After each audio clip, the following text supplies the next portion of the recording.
Hello students, hi, welcome back to my channel learning with Divya. आज हम करेंगे students श्वसन तंत्र। ठीक है, क्या पढ़ने वाले हैं आज हम? रेस्पिरेटरी सिस्टम, श्वसन तंत्र और आपके ग्लाइकोलिसिस साइकिल को पढ़ेंगे। ग्लाइकोलिसिस जो प्रोसेस है, प्रोसेस ऑफ ग्लाइकोलिसिस, उसके बारे में आप जानेंगे। ठीक है, तो बहुत इंपॉर्टेंट वीडियो होने वाला है, आपको डेफिनेटली हेल्प करेगा स्टूडेंट। तो जिन भी स्टूडेंट्स ने इससे पहले के 8 वीडियोस नहीं देखे हैं फाइनल रिवीजन वाले, वो देख सकते हैं। और जो भी स्टूडेंट मुझसे मांग कर रहे हैं कि मैम आप प्रैक्टिस सेट कराइए, तो 45 समथिंग क्लासेस पड़ी हुई हैं जिसमें प्रैक्टिस सेट लगाए हैं, उन्हें देख लीजिए। थोड़ा सा रिवीजन भी कर लीजिए, थोड़ा सा जो है आपको थ्योरी पढ़ना भी जरूरी हो जाता है। ठीक है, तो उसको रिवाइज ही करा रही हूं मैं, बहुत शॉर्ट टाइम में रिवाइज करा रही हूँ, उसको रिवाइज कर लीजिए। और 4 मॉडल पेपर बना रखे हैं, उन्हें भी देख लीजिए। ठीक है, तो आपको डेफिनेटली हेल्प करेंगे। चलिए फिर स्टार्ट कर लेते हैं गाइस। हम क्या करते हैं? श्वसन तंत्र किसे बोलते हैं भाई? जो अंग हमारे सांस लेते हैं, सांस लेने में हेल्प करते हैं, हमको ब्रीथ करने में हेल्प करते हैं, उसे हम क्या बोलते हैं?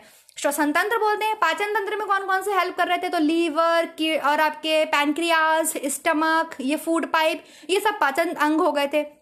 श्वसन तंत्र में जो अंग हेल्प करते हैं उसे हम श्वसन अंग बोलते हैं। श्वसन तंत्र है क्या? तो सांस लेने की प्रक्रिया, सांस छोड़ने की प्रक्रिया आपके श्वसन तंत्र है। अब देखिए, ब्रीदिंग क्या है? ब्रीदिंग को ही आप हिंदी में बोलते हैं श्वासोच्छ्वास की प्रक्रिया। श्वासोच्छ्वास की प्रक्रिया हिंदी में आई थिंक ऐसे ही बोलते हैं, मतलब सांस लेने व सांस छोड़ने की प्रक्रिया। Inhalation and exhalation. इनहेलेशन मतलब इनहेल करना, जब आप किसी चीज को अंदर लेते हैं, इनहेल। ठीक है, एक्सहेल का मतलब आउट। एक्स जहां पे लिखा है टर्म, इसका मतलब यहाँ पे एग्जिट की बात हो रही है। आप मूवी देखने जाते हो, मूवी में किसी और गेट से एंट्री करते हो थिएटर के अंदर, और एग्जिट गेट अलग होता है, आप एग्जिट दूसरे गेट से करते हो। बस ऐसे याद रखो, जो हिंदी मीडियम वाले बच्चे हैं, एक्सहेलेशन का मतलब होता है बाहर निकालना, किसी चीज को बाहर फेंक देना। ठीक है, इनहेल करना मतलब अंदर लेना। तो आप क्या करते हो ब्रीदिंग में? ब्रीदिंग प्रोसेस में आप क्या करते हो? सांस को अंदर लेते हो और सांस को बाहर छोड़ते हो, हवा को अंदर लेते हो और हवा को बाहर छोड़ते हो। अब हम क्या कौन सी हवा लेते हैं? तो जो एटमॉस्फेयर में, वायुमंडल में हमारे जो एयर प्रेजेंट है, वही तो हम लेते हैं। तो कितनी कितनी लेते हैं? वायुमंडल में क्या प्रेजेंट है? इनहेल क्या क्या करते हैं? सबसे पहले इनहेल की बात करेंगे। वायुमंडल में N2 कितनी है? नाइट्रोजन कितनी है? 78% है, पता है ना, 78% है। O2 कितनी है? 21% है। CO2 कितनी है? ये मेजर गैसेज हैं, 0.003% है। कितनी है? ये आगे 21%। ठीक है, फिर से लिख देती हूं मैं। हम कितनी गैसेस को इनहेल करते हैं बताइए? एटमॉस्फेयर में जो गैसें हैं वही तो हम इनहेल करेंगे। तो N2 हो गई आपके 78%। कितनी होगी? 78%। O2 ऑक्सीजन कितनी होगी? 21। और CO2 कितनी हो गई आपके? 0.003%। क्लियर हो गया? आपने वायुमंडल से गैसें अंदर ले ली। एक्सहेल कितनी करेंगे आप? Any idea? N2 तो हम उतनी कर देंगे, ले लो भाई, हमें नहीं चाहिए, हमारी बॉडी को जरूरत नहीं है, ले लो। 78% हम पूरी वापस कर देंगे। ठीक है, O2 कितनी वापस करेंगे? ली कितनी थी? 21%। वापस कितनी करेंगे? 17%। कितनी वापस करेंगे? 17%। 4% यूज कर लेंगे हम। ठीक है, CO2 कितनी ली थी? 0.003%। CO2 कितनी ली थी? 0.003%। वापस कितनी करेंगे? 4%। कितनी वापस करेंगे? 4%। समझ में आ गया? क्लियर हो गया? बस यही प्रोसेस है ब्रीदिंग, यही है आपका रेस्पिरेटरी सिस्टम। इसी में कुछ ऑर्गन्स काम करते हैं, उन ऑर्गन्स के बारे में जान लेंगे और सब कुछ खत्म हो जाएगा। बहुत इजी, बहुत सिंपल। ब्रीदिंग में हम क्या करते हैं? गैसों को अंदर लेते हैं, इनहेल करते हैं। कितनी इनहेल करते हैं? N2 कितनी ली थी? 78%। O2 कितनी ली थी? 21%। और आपके CO2 कितनी ली थी? 0.003%। ठीक है, एक्सहेल कितनी कर दी? बाहर कितनी निकाल दी? 78 की 78 वापस ले लो, 17%। 4% हमने यूज कर ली और 4% क्या निकाल दी? CO2 अपनी बॉडी से बाहर निकाल दी। समझ में आ गया? ये डेटा इंपॉर्टेंट है, यहां से पूछा जा सकता है क्वेश्चन। चलो फिर आगे बढ़ते हैं। ब्रीदिंग समझ में आ गया। अब रेस्पिरेटरी सिस्टम, बस ये डायग्राम हमें देख लेना है। ये डायग्राम में इंपॉर्टेंट है, क्यों देख लेना है? क्योंकि यही जो है आपके पूरा वर्क करता है हमारे रेस्पिरेशन में, रेस्पायरेशन में। ठीक, तो सबसे पहले क्या होता है? इतने सारे पढ़ने की जरूरत नहीं, जो मैं बता रही हूं बस वो पढ़ो। नोज होती है। अच्छा, सांस कौन लेता है? फेफड़े सांस लेते हैं, लंग्स। हम नाक और मुंह तो रास्ता है हवा ले जाने का, हवा अंदर जाती है फेफड़ों में। लंग्स आपके जो है उठते हैं और बैठते हैं, इनहेल करते हैं और एक्सहेल करते हैं। नाक क्या करती है? नाक तो केवल एक पाथ है, रास्ता है, नाक और मुंह, है ना। फेफड़ों से आप सांस लेते हैं। ठीक है, कहने का मतलब ये, नाक तो केवल मार्ग है, पाथ है। तो चलो नोज होती है, नोज में क्या लगे होते हैं, दो नॉस्ट्रल्स लगे होते हैं। फिर क्या होता है आपके फेरिंग्स होता है, लैरिंग्स होता है। फेरिंग्स एंड लैरिंग्स, लैरिंग्स क्या होता है, स्वर पेटी जिसमें आपके ये आवाज वगैरह निकलती है, स्वर तंत्र जैसे आप बोलते हैं लैरिंग्स। देन क्या होता है आपकी ट्रैकिया, ट्रैकिया को आप बोल सकते हैं रेस्पिरेटरी ट्रैक बोल सकते हैं, श्वसन नली बोल सकते हैं, श्वास नली, श्वास मार्ग बोल सकते हैं। ये जो ट्रैकिया होता है ये फर्दर दो भागों में जाके डिवाइड हो जाता है। ट्रैकिया आ रहा था, ये दो भाग में डिवाइड हो जाता है। जब ये दो भाग में डिवाइड होता है तो उसको बोलते हैं ब्रोंकाई। क्या बोलते हैं, ब्रोंकाई बोलते हैं, या ब्रोंकस बोल सकते हैं। ये जो ब्रोंकाई होते हैं ये फर्दर जाके अंदर डिवाइड हो जाते हैं, दिख रहा है ना डायग्राम में, ये डिवाइड होते हैं। इसको बोलते हैं आपके ब्रोंक्योलिस। क्या बोलते हैं, ब्रोंक्योलिस। इन ब्रोंक्योलिस में लगे हुए होते हैं आपके एल्वियोलाई। क्या लगे होते हैं, एल्वियोलाई। ऐसे गुच्छेदार संरचना होती है, उन्हीं को बोलते हैं एल्वियोलाई, एल्वियोली। और ये जो होते हैं ये क्या है आपके, ये लंग्स की बेसिक यूनिट है, फंडामेंटल यूनिट है, स्ट्रक्चरल यूनिट है, फंक्शनल यूनिट है। मतलब अगर आपसे लंग की क्रियात्मक इकाई, संरचनात्मक इकाई पूछी जाए तो वो क्या है, एल्वियोली है। क्या है, एल्वियोली है। समझ में आ गया कहाँ होते हैं एल्वियोली। ये जो एल्वियोली होते हैं, फाइनली जो हवा है इस एल्वियोली में रहती है। चलो आगे जाके एक और अच्छा डायग्राम देखते हैं, उसमें बहुत क्लियर है। ये देखो, ये रहे एल्वियोली। ये गुच्छेदार जो संरचना होती है ये एल्वियोली कहलाते हैं, ठीक है ना। यहाँ पे आपको दिख रहे होंगे, ये ब्रोंकाइज में आपके जो ब्रोंक्योलिस होते हैं उसमें लगे हुए होते हैं, दिख रहा है आपको, ये लगे हुए हैं। ये गुच्छेदार संरचना, फाइनली हवा इनके अंदर रहती है और इनकी संख्या हजारों में होती है, बहुत सारे होते हैं।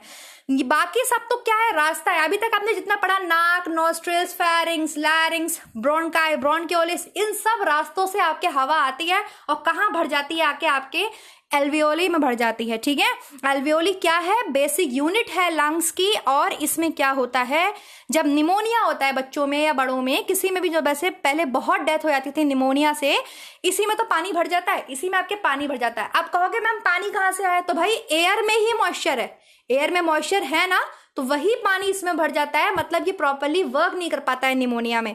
समझ में आ रहा है। कोरोना जो है भी, इतना कोरोना फैला हुआ है, उसमें क्या हो रहा है, कोरोना वायरस इसी पर अटैक कर रहा है, एल्वियोली पर अटैक कर रहा है, इसमें जाके भर जाता है, तो सांस ही नहीं ले मिल रही है, एकदम पेशेंट की डेथ हो जा रही है। जब एल्वियोली जो है, जो बेसिक यूनिट है, वही वर्क नहीं करेगी तो पेशेंट की डेथ हो जाएगी ना। TB, tuberculosis, Mycobacterium tuberculosis causing ageing bacteria, वो क्या करता है, वो पहले, बहुत पहले जो था, टीबी से भारत में बहुत डेथ हुई थी, क्योंकि इतना इलाज नहीं था, इतना ट्रीटमेंट नहीं था, इतना हमारा साइंस डेवलप नहीं था। ये टीबी का जो बैक्टीरिया होता है, ये एल्वियोली को ही काट कर खाकर खत्म कर देता है, यही खा लेता है, इसी को खत्म कर देता है। क्लियर हो गया, समझ में आ गया। तो एल्वियोली समझ में आ गए, पार्ट समझ में आ गए, बस कुछ नहीं बचा, खत्म हो गया रेस्पिरेटरी सिस्टम। बहुत छोटी सी बातें बताएंगे, अब मैं बताऊंगी आपको आगे क्या है। रेस्पिरेटरी सिस्टम खत्म, कुछ भी नहीं है। आप बस डायफ्राम आर पढ़ लो। ये डायफ्राम जो होता है ना, ये बहुत इंपॉर्टेंट रोल प्ले करता है। अच्छा हाँ, ये लेफ्ट लंग है, ये राइट लंग है। एक चीज क्या पड़ता है, लंग मतलब आपके फेफड़ा। मनुष्य का जो दायां फेफड़ा होता है वो आपके बाएं फेफड़े से कुछ बड़ा और चौड़ा होता है, लेकिन लंबाई में छोटा होता है, ठीक है, समझ में आ गया। जो दायां फेफड़ा होता है, मतलब जो राइट लंग होता है, राइट को ही दायां बोलते हैं ना, तो जो दायां फेफड़ा होता है वो बाएं फेफड़े से कुछ बड़ा चौड़ा होता है, लेकिन लंबाई में थोड़ा छोटा होता है। बड़ा और चौड़ा होता है लेकिन लंबाई में थोड़ा छोटा होता है। लंबाई में ये लंबा है लेफ्ट लंग। क्लियर हो गया, ये पूछ लिया जाता है एग्जाम में। अब जो ये आपके डायफ्राम होता है, ये डायफ्राम हेल्प करता है। ये एक मांस का टुकड़ा होता है, डायफ्राम एक मांस जैसा स्ट्रक्चर होता है। यही हेल्प करता है सांस को खींचने में और सांस को छोड़ने में, मतलब हवा को इनहेल करने में, एक्सहेल करने में। इनमें इतनी ताकत नहीं होती है, लंग्स में ताकत नहीं होती जो आपकी सांस को खींचे और वो करें। अंदर हवा को खींचने में, जब आप तेज से हवा खींचते हैं, इनहेल करते हैं, तो ये जो है डायफ्राम नीचे की तरफ बैठ जाता है, ये नीचे की तरफ बैठ जाता है, प्रेस हो जाता है, नीचे को प्रेस हो जाता है। और जब आप हवा को छोड़ते हैं तो ये ऊपर को धक्का मारता है, ऊपर को उठता है, और जो हवा है वो आपके बॉडी से, नाक के रास्ते से बाहर निकल जाती है। तो बस इतना काम डायफ्राम करता है। ये जब ऊपर उठता है तो सांस बाहर छोड़ देता है, नीचे बैठता है तो आपके क्या होता है, सांस को अंदर ले लेता है। प्रेगनेंसी में क्या होता है, प्रेगनेंसी में तो बहुत सारे कॉम्प्लिकेशंस हो जाते हैं। डाइजेस्टिव सिस्टम में भी डाइजेशन अच्छे से वर्क नहीं करता, क्योंकि भाई यूट्रस जो बच्चा डेवलप होता है तो ऊपर को उठ जाते हैं, सारे ऑर्गन ऊपर को उठ जाते हैं, तो डायफ्राम भी ऊपर को उठ जाता है। तो जो रिप्स होती है ना, रिप्स पसलियां, वो कॉन्ट्रैक्ट और रिलैक्स करती हैं और जो है प्रेगनेंसी में हेल्प करती हैं सांस लेने में। प्रेग्नेंट लेडी को जब बहुत लास्ट टाइम हो जाता है, बच्चा 8-9 महीने में पूरा परिपक्व, पूरा मैच्योर हो जाता है। क्लियर हो गया। और आपके कॉन्स्टिपेशन की प्रॉब्लम भी हो जाती है ना उसमें, डाइजेशन में, तो वो मैं बताना भूल गई थी, फिलहाल अभी बता दे रही हूँ। तो इतना समझ में आ गया। Nose, nostrils, pharynx, larynx, trachea, trachea श्वास नली होती है, दो भाग में बट जाती है जाके। कौन से दो भाग में बट जाती है? ये आ रहा ट्रैकिया, ये बट गया, इसको बोलते हैं ब्रोंकस, ये आपके ब्रोंकाई बोलते हैं, ब्रोंक्योलिस बोलते हैं। ब्रोंक्योलिस मतलब ब्रोंकाई फर्दर आगे जाकर डिवाइड हो जाते हैं, हिंदी में भी इंग्लिश में भी ऐसे ही बोलते हैं। ब्रोंक्योलिस में क्या लगे होते हैं? एल्वियोलाई लगे होते हैं, एल्वियोली लगे होते हैं, वो गुच्छेदार संरचना होती है, उनमें हवा भर जाती है। निमोनिया में उसमें पानी भर जाता है, कोरोना में उसी में उसका वायरस भर जाता है, टीबी में तो वो खा ही जाता है और बस पेशेंट खत्म हो जाता है, रेस्पिरेटरी सिस्टम खत्म हो गया। चलो आगे बढ़े। अब रेस्पायरेशन दो तरीके से होता है।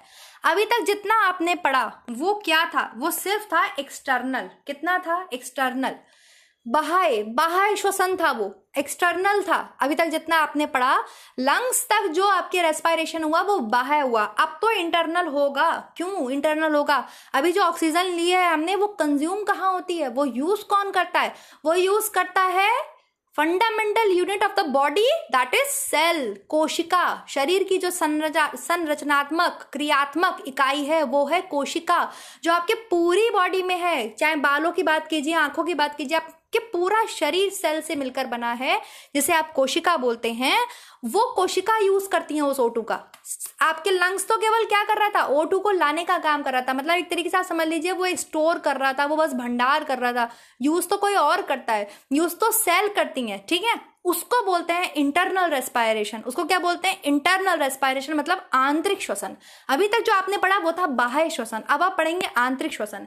वो कैसे होता है? देखो, ये रेस्पायरेशन के दो पार्ट्स हैं, एक्सटर्नल एंड इंटरनल। एक्सटर्नल खत्म हो गया, पढ़ लिया आपने लंग्स तक, ठीक है।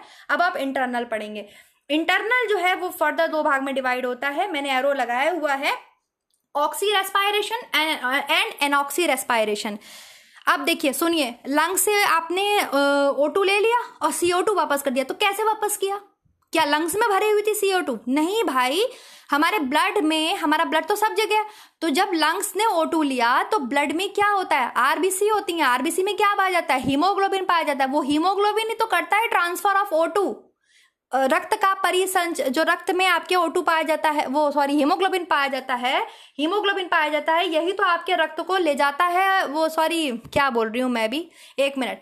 जो रक्त में आपकी हीमोग्लोबिन पाया जाता है यही तो आपके ऑक्सीजन का परिवहन करता है, ऑक्सीजन को आपको ट्रांसफर करता है सेल तक। ऑक्सीजन दे देता है और CO2 ले लेता है और फिर CO2 लाके लंग्स में दे देता है और लंग्स बाहर फेंक देते हैं CO2 को। समझ में आया प्रोसेस? समझ में आया? फिर से बता देती हूँ। इंटरनल क्या है? आंतरिक श्वसन है। अब तो मेन काम होगा, क्योंकि सेल यूज करती है O2 को, ठीक है, सेल यूज करती है O2 को, तो वो होता है oxy respiration and anoxy respiration. अभी इसकी बात नहीं करेंगे, पहले सिंपल इतना समझिए। अभी लंग्स ने क्या कर लिया? O2 को ले लिया, ठीक है। अब ये O2 कहाँ जाएगी? ब्लड में। ब्लड में कौन इसको रखेगा? आरबीसी। आरबीसी में भी कौन? हीमोग्लोबिन। हीमोग्लोबिन क्या करता है? रक्त से ऑक्सीजन को कहाँ ले जाता है? सेल तक ले जाता है, ठीक है, कोशिकाओं तक ले जाता है। और सेल से क्या वापस लेकर के आता है हीमोग्लोबिन? CO2, कार्बन डाइऑक्साइड, और वो लाके कहाँ देता है? लंग्स में देता है, और लंग्स बाहर फेंक देती हैं। कितनी बाहर फेंक देती हैं? 4% आपके CO2 बाहर निकाल देती हैं। क्लियर हो गया? समझ में आ गया? अब इंटरनल रेस्पायरेशन पर आते हैं हम, जो कि है आपके ऑक्सी एंड एनॉक्सी। समझ में आ गया? अगर आपसे पूछा जाएगा रक्त में जो है आपके ऑक्सीजन का परिवहन कौन करता है, तो हीमोग्लोबिन। किस में पाए जाते हैं? आरबीसी में। आरबीसी किस में पाई जाती है? ब्लड में। ब्लड कहाँ पाया जाता है? बॉडी में। चलो, oxy respiration and anoxy respiration. Oxy को बोलते हैं स्टूडेंट हम लोग आपके ऑक्सी श्वसन, मतलब जिसमें ऑक्सीजन प्रेजेंट है। साफ दिख रहा है यहाँ पर? ऑक्सी का मतलब जिसमें ऑक्सीजन प्रेजेंट है, एनॉक्सी का मतलब जिसमें ऑक्सीजन प्रेजेंट नहीं है। तो ये जो आंतरिक श्वसन होता है ये दो भाग में डिवाइड होता है, और ये दोनों होते कहाँ हैं? ये होते हैं आपके सेल में। ये रही आपकी सेल, ठीक है। सेल में जो ऑक्सी श्वसन होता है, ऑक्सी श्वसन मतलब जो आपके जिसमें ऑक्सीजन प्रेजेंट है, वो होता है आपके माइटोकॉन्ड्रिया में। ऑक्सी श्वसन कहाँ होता है? माइटोकॉन्ड्रिया में। बस ये चीजें आपको याद रखनी है, क्योंकि यही एग्जाम में आपसे पूछा जा सकता है। अब आप यूपीपीएससी वगैरह का एग्जाम तो दे नहीं रहे हो, पीसीएस की तैयारी तो कर नहीं रहे, जो बहुत डेप्थ में आपसे जाके पूछेगा, लेकिन फिर भी बस आपको इतना याद रखना है, क्योंकि यहां से आपसे पूछा जा सकता है कि भाई ऑक्सी श्वसन कहाँ होता है। तो ऑक्सी श्वसन जो है सेल में माइटोकॉन्ड्रिया में होता है, जिसमें ऑक्सीजन प्रेजेंट होता है, ठीक है। अनॉक्सी श्वसन कहाँ होता है? अनॉक्सी श्वसन आपके जीव द्रव्य में होता है। ये जो सेल में ये येलो येलो देख रहे हो ना, पूरे में भरा हुआ है, इसी को जीव द्रव्य बोलते हैं, मतलब जिसके कारण जीव जिंदा रहता है। सेल वाला वीडियो नहीं देखा है शायद? सेल वाला वीडियो देखना, इसे प्रोटोप्लाज्म बोलते हैं। ये प्रोटोप्लाज्म जो होता है ये कार्बनिक और अकार्बनिक पदार्थों से मिलकर बनता है। कार्बनिक जिसमें कार्बन प्रेजेंट रहता है उन पदार्थों को कार्बनिक बोलते हैं, जिसमें कार्बन प्रेजेंट नहीं रहता है उन्हें अकार्बनिक बोलते हैं। सेल रिवाइज कराऊंगी तब रिवाइज कराऊंगी ये सारी चीजें, ठीक है। और ये जो प्रोटोप्लाज्म होता है ये दो पार्ट में डिवाइड होता है, साइटोप्लाज्म एंड न्यूक्लियोप्लाज्म। साइटोप्लाज्म जो आपके कोशिका द्रव्य है, ये जो भरा हुआ है पीला पीला दिखाई दे रहा है ना, इमेज में दिखाई दे रहा है ना, ये है, देखो इसको लिखा हुआ है साइटोप्लाज्म, ठीक है। ये जो पूरा येलो येलो से सब भरा हुआ है इसके अंदर, जिसके अंदर सारे ऑर्गन सेल के जीवित रहते हैं, उसे साइटोप्लाज्म बोलते हैं, कोशिका द्रव्य बोलते हैं, ठीक है। सारे ऑर्गन जिसमें प्रेजेंट रहते हैं, इसे येलो येलो पार्ट में तो सारे ऑर्गन है सेल के। और न्यूक्लियोप्लाज्म क्या होता है, वो केंद्रिका द्रव्य होता है जो न्यूक्लियस के अंदर भरा होता है। जो न्यूक्लियस के अंदर भरा होता है, यहाँ पे ये पर्पल पर्पल कलर का ये न्यूक्लियोप्लाज्म है। प्रोटोप्लाज्म दो में डिवाइड होता है, साइटोप्लाज्म में एंड न्यूक्लियोप्लाज्म में। सेल वाला वीडियो देखना, रिवाइज करना। तो आप समझ में आया मैं क्या बता रही थी। ऑक्सीश्वसन कहाँ होता है, माइटोकॉन्ड्रियाज में। That's why mitochondria is called power house of the cell.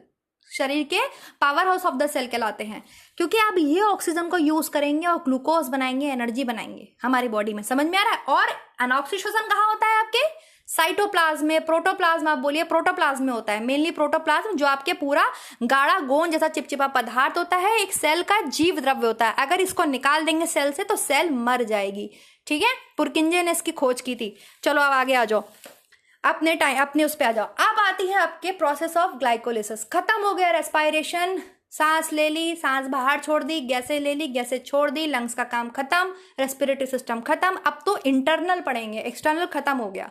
अब ऑक्सीजन हमारी अंदर आ गई है, उसको यूज कौन करता है, उसको यूज सेल करती है। सेल में भी कौन करता है, प्रोटोप्लाज्म करता है और माइटोकॉन्ड्रिया करता है। प्रोटोप्लाज्म कैसे करता है, जिसमें ऑक्सीजन प्रेजेंट नहीं होती है, और माइटोकॉन्ड्रिया में ऑक्सीजन की जरूरत होती है। तो आगे देखिए, आप मान लीजिए फॉर एग्जांपल ये थोड़ा सा धुंधला हो गया, कोई बात नहीं, बस इतना समझ लो, ये एक सेल है। क्या है, ये पूरा एक सेल है गोल गोल, ठीक है। इसमें ये माइटोकॉन्ड्रिया है, ठीक। आप क्या होता है सुनो, अनऑक्सीश्वसन मतलब जो जीव द्रव्य में होता है, और ये जो भरा हुआ है ये सब क्या है, ये जीव द्रव्य है, ठीक है। ये सब क्या है, जीव द्रव्य है, प्रोटोप्लाज्म है। इसमें आपके क्या बनते हैं, मैं यहाँ पर आप लिखूंगी, ब्लैंक पेज मैंने इसीलिए लिया है। देखो इसमें आपके क्या बनते हैं, इसमें आपके 4 ATP बनते हैं। क्या बनते हैं, 4 ATP, एडिनोसिन ट्राइफॉस्फेट। 4 ATP बनते हैं। कितने बने, 4, 2 + 2, कितने बने, 4 ATP, 2 + 2। इसमें 2 ATP आपके खर्च हो जाते हैं, मतलब 2 ATP आपके यूज हो जाते हैं। किस में यूज होते हैं, ग्लूकोज को तोड़ने में, ग्लूकोज को तोड़ने में, ग्लूकोज को तोड़ने में। यही प्रोसेस आपकी कहलाती है ग्लाइकोलिसिस। यही प्रोसेस आपके कहलाती है ग्लाइकोलिसिस। समझ में आया, समझ में आया कि नहीं आया। ग्लाइकोलिसिस टूटने पर बनाता है पायरुविक एसिड। ग्लाइकोलिसिस टूटने पर बनाता है पायरुविक एसिड। क्लियर हुआ, फिर से बनाती हूं। जब जीव द्रव्य में जो आपके अनऑक्सीश्वसन होता है, जिसमें ऑक्सीजन नहीं होती है, इसमें कितने ATP बनते हैं, जीव द्रव्य में कितने ATP बनते हैं, 4 ATP बनते हैं। कितने बने, 4, 2 + 2, 4 बने, ठीक है। जिसमें 2 यूज हो गए, किसमें, ग्लूकोज को तोड़ने में, C6H12O6 को तोड़ने में। C6H12O6 क्या है, ग्लूकोज का फॉर्मूला। टूट गया ग्लूकोज, इसको तोड़ने की प्रोसेस को क्या बोलते हैं, ग्लाइकोलाइसिस या ग्लाइकोलिसिस। बस इसी प्रोसेस को ग्लाइकोलिसिस कहते हैं। ग्लूकोज टूट गया है, ग्लाइकोलिसिस एनर्जी के लिए, ठीक है। ये ग्लाइकोलिसिस किसमें टूटता है, पायरुविक एसिड में, पायरुविक एसिड में, ठीक है। और कितने टूटते हैं पायरुविक एसिड, कितने बनते हैं, तो 2 पायरुविक बनते हैं। कितने बनते हैं, 2 पायरुविक बनते हैं। कितने बनते हैं, 2 पायरुविक एसिड बनते हैं। आप सुनो, फिर से सुनो। अब ये जो 2 पायरुविक एसिड बने हैं, कितने बने, ग्लूकोज को तोड़ने के बाद जो ग्लाइकोलिसिस की प्रोसेस हुई, ग्लाइकोलिसिस टूटने पर क्या बना, पायरुविक एसिड। सबसे पहले क्या बना, सबसे पहले जीव द्रव्य में 4 ATP बने, 2 + 2, जिसमें 2 ATP खर्च हो गया ग्लूकोज को तोड़ने में। इसी प्रोसेस को क्या बोला, ग्लाइकोलाइसिस बोला। अब ग्लाइकोलाइसिस फर्दर टूटेगा तो क्या बनेगा, पायरुविक एसिड बनेंगे। कितने पायरुविक एसिड बनेंगे, 2 पायरुविक एसिड बनेंगे। कितने बनेंगे, 2 पायरुविक एसिड बनेंगे, ठीक है। अब एक पायरुविक एसिड में 18 ATP होते हैं। कितने होते हैं, 2 बन गए ना, मतलब 1 + 1। एक पायरुविक एसिड में कितने ATP होते हैं, 18। दोनों को जोड़ देंगे तो कितने हो गए, कितने हो गए, 36 हो गए ना, 36 हो गए ना। समझ में आ रहा है कि नहीं समझ में आ रहा है। मैंने क्या बताया, इंटरनल जो रेस्पायरेशन होता है वो दो तरीके से होता है। मैंने बताया ना, ये एक सेल है, ये समझ लो ये एक सेल है, बस इतना देख लो। ये जो पूरी बाउंड्री करी हुई है ये एक सेल समझ लो, ठीक। ये जो भरा है इसके अंदर ग्रे ग्रे, ये क्या है? जीव द्रव्य है। तो इसमें कौन सी प्रोसेस होगी? ग्लाइकोलिसिस की। कौन सी प्रोसेस होगी? ग्लाइकोलिसिस की। और ये क्या है? ये माइटोकॉन्ड्रिया है, ये व्हाइट व्हाइट वाला। इसमें कौन सी साइकिल होती है? इसमें टीसीए साइकिल कंप्लीट होती है, जिसे आप क्रेब्स साइकिल बोलते हैं, ठीक है। क्रेब्स साइकिल ज्यादा पढ़ने की इतनी जरूरत नहीं है, नेट जेआरएफ में क्रेब्स साइकिल से ज्यादा डीपली क्वेश्चन पूछे जाते हैं। अगर आपको लग रहा है बहुत ज्यादा क्रैब भी पढ़ना है तो क्रैब की बात भी हम कर लेंगे, लेकिन वो बहुत बायोटेक्नोलॉजी वाले स्टूडेंट के लिए ज्यादा इंपॉर्टेंट होता है। सिंपल इतना पूछ जाता है, क्रैब साइकिल कहाँ होती है? क्रैब साइकिल आपके किसमें होती है? माइटोकॉन्ड्रिया में होती है। ऑक्सीजन जरूरत होता है उसके लिए, और आपके क्या होता है उसमें? अच्छा, 38 एटीपी के अणु बनते हैं, जिससे एक ग्लूकोज का अणु बनता है। 38 एटीपी से एक ग्लूकोज का अणु बनता है, मतलब ऊर्जा निकलती है। क्लियर हो गया? अभी तो हम जीव द्रव्य वाली बात कर रहे हैं। ग्लाइकोलिसिस से आपसे पूछा जाता है, ग्लाइकोलिसिस से आपसे पूछा जाता है क्वेश्चन। तो ग्लाइकोलिसिस की प्रोसेस समझ में आई? जीव द्रव्य में कैसे होती है ग्लाइकोलिसिस की प्रोसेस? क्या बनते हैं? 4 एटीपी के अणु बने, 4 एटीपी के अणु बने, 2+2, ठीक है, 4 बने। 2 कहाँ खर्च हो गए? 2 खर्च हो गए ग्लूकोज को तोड़ने में। तो क्या बना? इसी प्रोसेस को क्या बोलते हैं? ग्लाइकोलिसिस बोलते हैं। ग्लाइकोलिसिस फर्दर टूट जाता है आपके किसमें? पायरुविक एसिड में। पायरुविक एसिड में। ये पायरुविक कितने बनते हैं? 2 बनते हैं, ठीक है। कितने बने? 2। तो अब 2 पायरुविक एसिड बन गए आपके, तो 1+1। एक पायरुविक एसिड में कितने एटीपी होते हैं? 18। दूसरे में कितने होते हैं? 18, ठीक है। टोटल कितने हो गए आपके? 36। लेकिन कितने एटीपी मिलके बनाते हैं? कितने एटीपी मिलके बनाते हैं आपके? एक ग्लूकोज कितने बनाते हैं? 38। तो 2 कहां से लाएंगे? जो 2 ये बच गए, 4 थे ना, 2+2, 4 एटीपी बनते हैं ना जीव द्रव्य में। 2 ही तो खर्च हुए थे, 2 बच गए थे ना। 2 बच गए थे कि नहीं बच गए थे? चलो अब यहाँ पे पूरी साइकिल समझ लो, आ जाओ। 4 एटीपी थे, 4 थे, 2+2, 2 खर्च हो गए किसमें? ग्लूकोज को तोड़ने में, जिसको हमने क्या बोला? ग्लाइकोलिसिस। ग्लाइकोलिसिस फर्दर टूटा किसमें? पायरुविक में। पायरुविक में। पायरुविक कितने बनते हैं? 2 बनते हैं, 2 बनते हैं। 2 मतलब 1+1। एक में कितने? 18। एक में कितने? 18। दोनों कितने हो गए? 36। कितने एटीपी मिलके एक ग्लूकोज का निर्माण करते हैं? तो हमें चाहिए 38। 2 कहां से आएंगे? ये आ गए 2, ये बच्चे वो 2 आ गए। 38 एटीपी मिलकर, 38 एटीपी मिलकर आपके एक ग्लूकोज का निर्माण करते हैं, मतलब एनर्जी का निर्माण करते हैं।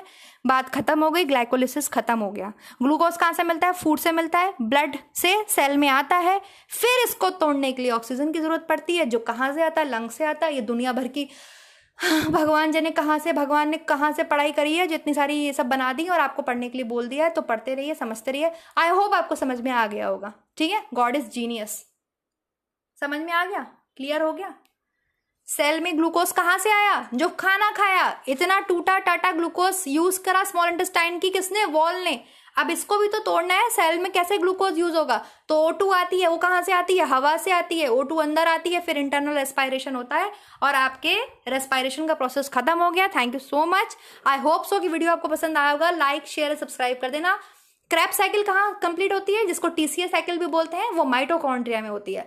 ज्यादा डेप्थ में मत जाओ। टीसीए भी अगर पढ़ना होगा तो टीसीए भी मैं पढ़ा दूंगी, लेकिन बहुत ज्यादा डेप्थ में मत जाओ। मुझे नहीं लगता पीजीटी में टीसीए से इतना ज्यादा पूछा जाएगा, ठीक है। पीजीटी में इंपॉर्टेंट पूछ लिए जाएंगे, तो वो हम उसको रिवाइज कर रहे हैं। और फिर भी अगर टीसीए पढ़ना है तो मैं उसका पूरा एक स्ट्रक्चर बता दूंगी कि ये टीसीए में होता है, आपको ऐसे पढ़ लेना है। सिंपल, क्लियर है। नेट जेआरएफ में टीसीए से ज्यादा पूछा जाता है। तो समझ में आ गया respiration? Thank you so much. जिन्हें जो है आपके थ्योरी क्लास लेनी है वो लास्ट प्लेलिस्ट में जाइए, चैनल के सब थ्योरी क्लास मिल जाएंगे, वहाँ जाके पढ़िए। और जिन्हें बहुत ज़्यादा जो है क्या कहते हैं प्रैक्टिस सेट लगाने हैं, 45 प्रैक्टिस सेट दिए हुए हैं। नंबर 1 क्लासेस स्टार्ट कर दो लगाना, और 45 से 45 लगा डालो आज, ठीक है। Thank you so much. Next video मिलते हैं नेक्स्ट टॉपिक के साथ।